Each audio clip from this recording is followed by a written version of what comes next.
প্রথমেই আমি আমার কুচবিহার জেলার এই ১ নম্বর কেন্দ্রে আমাকে মনোনীত করার জন্য আমি দলনেত্রী মমতা ব্যানার্জিকে আন্তরিকভাবে অভিনন্দন জানাই এবং অধিনায়ক অভিষেক বন্দ্যোপাধ্যায়কে আন্তরিকভাবে অভিনন্দন জানাই। দ্বিতীয়ত হচ্ছে কুচবিহার একটা প্রত্যন্ত একটা জেলা। কুচবিহার পশ্চিমবঙ্গের সীমান্তের জেলা। বিগত ৫ বছর ধরে সেখানে বিজেপির সাংসদ ছিলেন, মন্ত্রী ছিলেন। তিনি ৫ বছরে কুচবিহারের উন্নয়নের জন্য কিছু করেননি।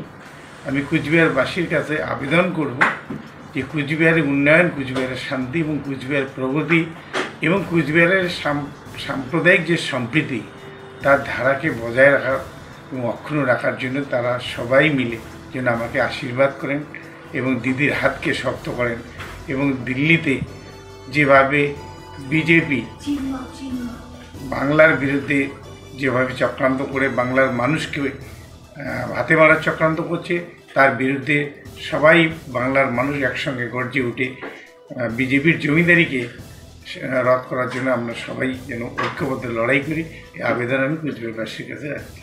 আমি আগামী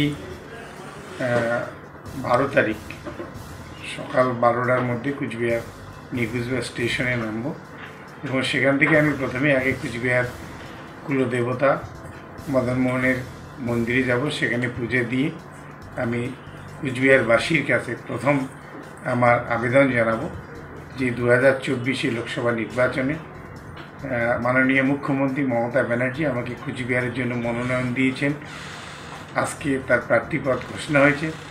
আমি কুচবিহারবাসীর কাছে করজোড়ে আবেদন করব যে 5 বছর ধরে, বিগত 5 বছর যেভাবে আমরা কুচবিহারের মানুষ পিছিয়েছিলাম, দিল্লির সরকারের স্বরাষ্ট্র প্রতিমন্ত্রী এবং সাংসদ হওয়ার পরেও কুচবিহারের জন্য কোনো উন্নয়ন হয়নি।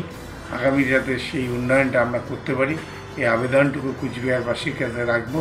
তারা যেন সবাই জোড়াফুল চিহ্নে আমাকে ভোট দিয়ে আশীর্বাদ করেন এবং আমি যাতে কুচবিহারবাসীর হয়ে কাজ করতে পারি, এই আবেদন আমি রাখবো।